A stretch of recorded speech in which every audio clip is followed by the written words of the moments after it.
Alors, comment faire de l'apprentissage des tables un exercice plaisant et ludique, voire appétant? Alors, il y a 6 points. Ces 6 points, je vais vous les énumérer, mais on va y revenir point par point par la suite. D'abord, un ordre logique d'apprentissage qui va le simplifier, cet apprentissage, grâce à la commutativité de la multiplication. Alors, malheureusement, je sais bien, on est à côté des instructions officielles, puisque normalement au CE1, on doit apprendre la 0, 1, 2, 3, 4, 5, et puis qu'au CE2, on doit apprendre les autres, la suite dans l'ordre. Et moi, je vais vous montrer pourquoi cet ordre est intéressant, tel que je le propose. Mais si les maîtresses de CE1 se mettent à appliquer la méthode, en 9 semaines, elles auront tout appris, elles ne seront pas à côté des instructions, elles auront fait plus, d'accord?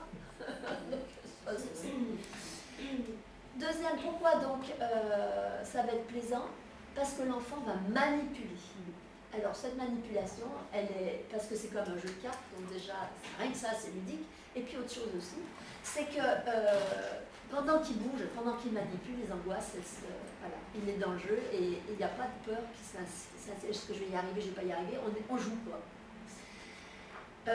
On va le mettre en situation de réussite dès les premières tables et avec des choses toutes simples et tout au long de l'apprentissage.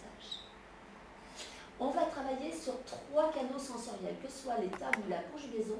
Je travaille énormément avec les sens, et principalement avec le kinesthésique, le visuel et l'auditif.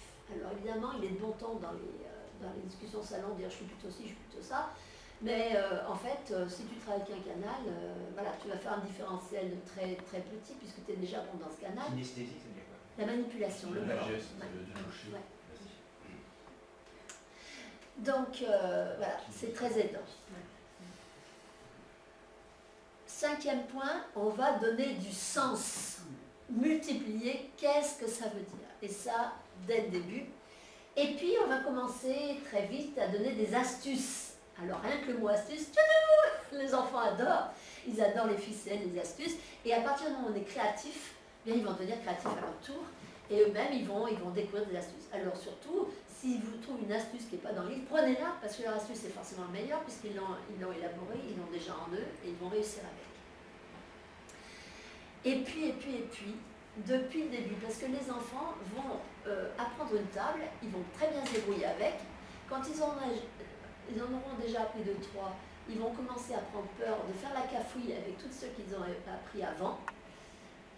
Et du coup, on va organiser des révisions dès le 2e jour. Première semaine, 2e jour, on commence à réviser. Et on fera comme ça jusqu'au bout.